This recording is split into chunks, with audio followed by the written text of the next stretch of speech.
en parle également avec Julia qui va nous rejoindre, parce qu'un artiste a réalisé une œuvre, on va dire, étonnante. Étonnante parce qu'évolutive, cette œuvre. C'est ça qui est étonnant. Il s'appelle Christian Guémy. Il est connu sous le nom de C215.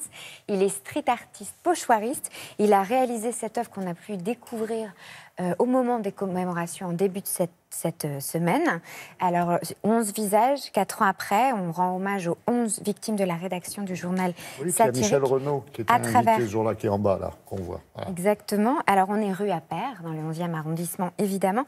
Évolutif, pourquoi? Parce que, regardez, vous avez plusieurs visages. Mais quand vous regardez le visage, ça a commencé avec le visage de Charb, seul sur le mur en 2016, puis Cabu a suivi en 2017 par Tinius, le tout pour finir avec ce mur. Et la fresque n'est pas finie. Tout le long de l'année jusqu'en janvier 2020, il va continuer avec les visages des blessés, notamment. C'est 215. Voilà un peu ce que ça donne. C'est bien, parce que là, on voit mieux cadré, pardonnez-moi, sur l'image. Effectivement, on voit tous les visages, dont celui de Michel Renaud, qui n'appartenait pas à la rédaction, mais qui était un ami de Cabu, invité à venir à cette conférence de rédaction. Voilà, et donc qui est décédé lors de cet attentat. Rien à voir, mais toujours une belle initiative aux États-Unis. Oui, alors une initiative assez étonnante, mais qui fait beaucoup parler sur Internet. C'est une bibliothèque gratuite et féerique. Alors ça démarre avec une histoire d'arbre mort, hein, c'est un peu particulier. C'est une jeune femme qui est employée de bibliothèque, qui avait cet arbre mort devant sa maison.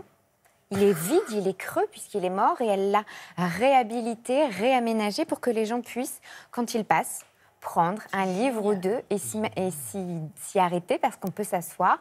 Et c'est étonnant, évidemment, elle a diffusé ça sur sa page Facebook et comme souvent dans ce genre d'initiative, c'est repris partout. Vous vous promenez et vous tombez sur cet arbre.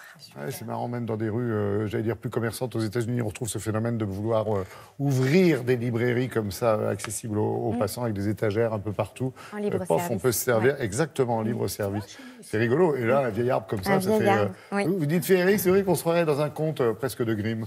Ça donnera envie peut-être de lire. En plus sympa. Ouais. Merci beaucoup. Beaucoup plus sympa. Merci beaucoup, Julia. Merci encore, Karine. Merci énormément, Sarah, pour toutes ces informations.